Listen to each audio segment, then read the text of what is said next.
Здравейте! В това видео ще говоря за употреби на минало продължително време. We use past continuous tense to indicate that a longer action in the past was interrupted.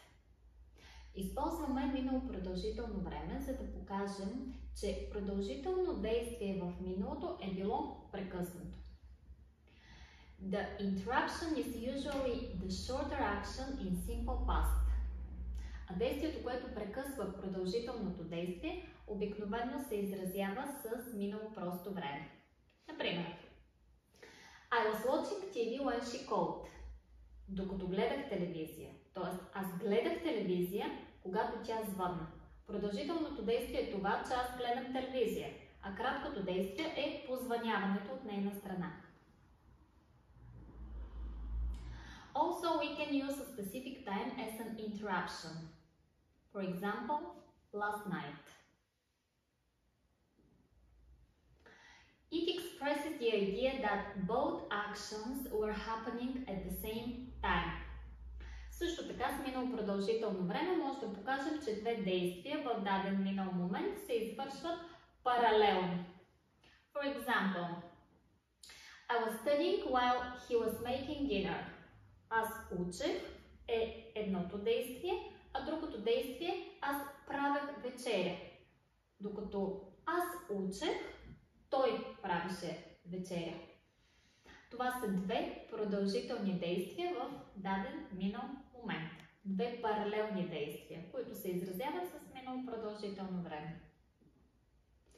We often use a series of parallel actions to describe the atmosphere at a particular time in the past.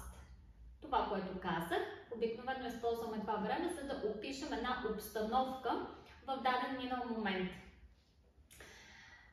When I walked into the office, several people were busily typing, some were talking on the phone, and customers were waiting to be helped. Okay? The busy with the past continuous with words such as always or constantly expresses the idea that something irritating often happened in the past. Тук имаме ключови думички. Например, думичката always или думичката constantly. Това са две ключови думи за това време. Показва, че нещо дразнещо често се случва в миналото. Тук имаме един пример. She was always coming to class late. He was constantly talking. He annoyed everyone. Примери с тези две ключови думи. И сега други две думи, които са много важни и трябва да знаем след тях обикновено кое време се използва. След when често имаме минало просто време. Като цяло трябва да запомним, че след when имаме минало просто време. Докато след while обикновено имаме минало продължително време.